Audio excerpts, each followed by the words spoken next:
A couple of years ago, my wife and I were queuing up for a flight. We were flying from Cancun in the east of Mexico to Cabo on the west. And I don't know if you ever get like this, but something just didn't feel quite right. And we both thought it, oddly enough. We both stood there in the queue and said, something's not right with this. What is it? What's missing? What doesn't fit? What's not sitting well? Neither of us knew, but for some reason, I decided to come up with something I've never done before that. I decided to reframe what was about to happen. I turned to Kim and I said, okay, let's assume three scenarios here. Worst case scenario is they don't have our booking for the flight.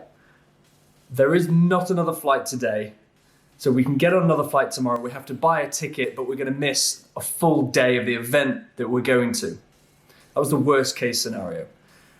Second worst case scenario would be they don't have our booking, but thankfully we can buy another ticket straight after. We get there at our event on time, but we obviously have to fork out for that new ticket.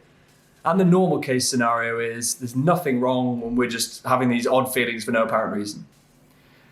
A minute later, we rocked up to the front of the queue, and sure enough, they didn't have our booking. You would not believe it. They didn't have our ticket. They said, we can't find us anywhere. And they said, right, but there's a flight leaving in 2 hours, and tickets for that will cost about $1,000. Sure enough, we said, fine, okay. We picked up that ticket, we paid the $1,000, we got those new flights, we got to our event on time. You wouldn't believe the difference in how we felt because of that simple reframe that we'd done in the queue.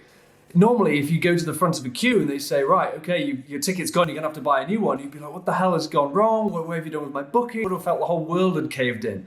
But because we'd done that simple little reframe earlier, it was okay. We were just happy that we'd made our event on time.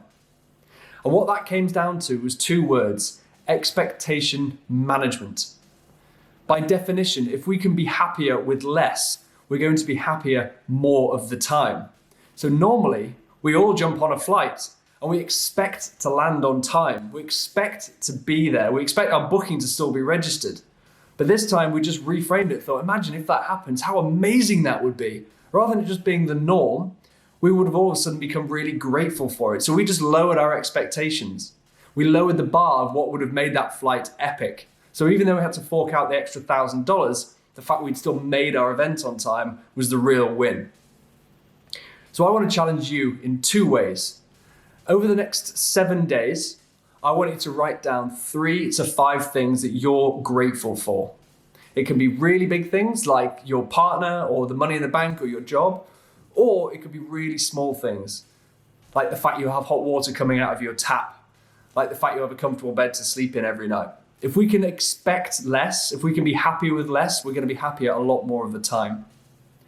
The second thing I want you to do is the next big event you go to, whether it's a flight, an adventure, a journey, a meeting, just reassess what would make that experience epic, what would make it normal, and what would make it less than normal. Reassess what would make it brilliant for you and find out how much happier you can be with less.